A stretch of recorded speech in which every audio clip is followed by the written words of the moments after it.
intro to country waltz, right? Country waltz a little faster than ballroom American smooth waltz and a little slower than Viennese waltz. We don't have as much rise and fall, but we still have rise and fall. It's a little bit more of a pedestrian hold, a pedestrian dance. We're not taking these big, dramatic, overdone lines, which is very pretty and has its place. That's just not part of our motion and character, right? So we stay in character of who we are and what our brand is as country dancers.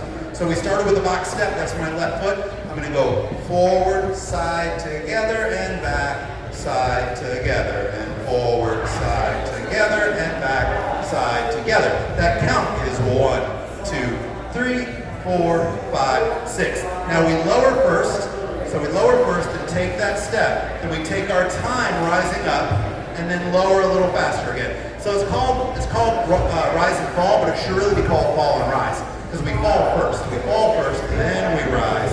We fall first, then we rise, right? But nothing too dramatic, right? Just nice, easy bend to the knees. No need to really bend into those knees for country waltz, right? Then we did turning box, where we do a quarter of a turn. We do a quarter of a turn. We do a quarter of a turn.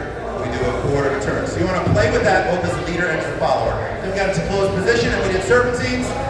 Serpentines, zigzags, right? So what's going to happen, I'm going to take 1, 2, 3 towards Mia, and I'm going to prepare 1, 2, 3. So I prepare myself to go at an angle. We are what's called outside partner. That means that I can swing my inside leg and not hit her, right? And then we're going to go 4, 5, 6. We just shift the parallels. Remember, we're shifting the parallels, right? We stay parallel, but we're shifting them. So as I go, I'll do it coming at you. So I go 1, 2, 3. Now we can step 4, 5, shift the parallel.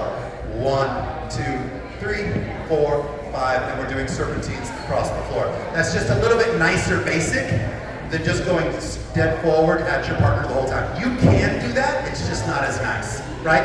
And the only times I end up going forward towards my partner is if I'm like, there's people in my way and I'm trying to figure out where I'm gonna go next. Does that make sense? And then once I figured out where I'm gonna go, then I head into the serpentines.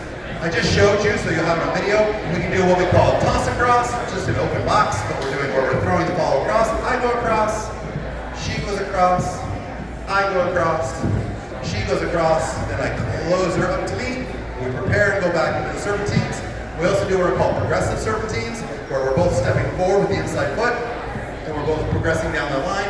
Serpentines, just do a little hand hold as we progress, right? Pick her up, bring her in front of you, and start again. Cool, great. So roystedmethod.com. I want to thank Mia so much for dancing with me and for loving me. All right, so I'll put on a couple songs and